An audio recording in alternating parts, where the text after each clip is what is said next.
Sa gitna ng tumitinding krisis pampulitika, milyon-milyong Pilipino ang patuloy na nawawala ng trabaho.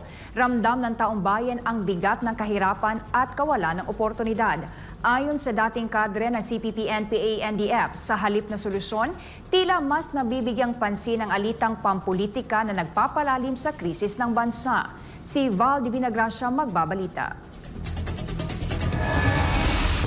Mas lumalala pa ang pangamba, panganib at krisis pampulitika sa kasalukuyang sitwasyon ng bansa sa ilalim ng administrasyon ni Pangulong Bongbong Marcos Jr. Sa katunayan, ayon sa pinakahuling datos ng Philippine Statistics Authority, pumalo na sa 2.1 milyong Pilipino ang nawalan ng trabaho nitong Enero pa lamang ng kasalukuyang taon. At hindi yan natatapos dyan dahil posibleng mas tumaas pa ang bilang ng mga underemployed o mga manggagawang hindi sapat ang kita para matustusan ang kanilang pangangailangan sa araw-araw. Ayon kay Ipanaw Sambayanan nominee Jeffrey K. Eric Celis, sa halip na pagtuunan ng pansin ang paghahanap ng solusyon sa lumalalang krisis, mas inuuna pa raw kasi ng administrasyon ni Marcos Jr. ang maruming laro sa politika mula sa personal na atake, alitang pampolitika hanggang sa paggamit ng kapangyarihan para palalain ang sigalot sa gobyerno.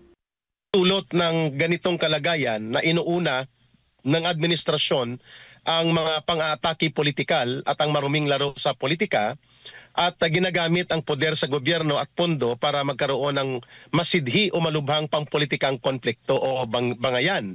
Ang nabibiktima niyan ang kabutihan at kagalingan ng mga taong bayan na sa sakripisyo.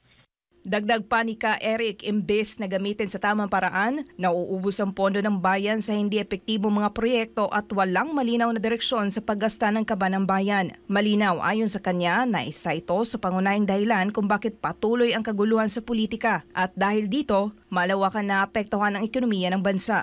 Hindi nakakabuti sa taong bayan ang ala totalitarian, diktadura at walang pakundangang paggamit ng kapangyarihan sa gobyerno upang supilin ang mga kalayaan sa pagpapahayag at pagpupuna sa gobyerno sapagkat nag-uudyok ito ng mas malalim pa na epekto ng krisis politika sa kabuuang kalagayan ng kabuhayan at ekonomiya ng buong bansa.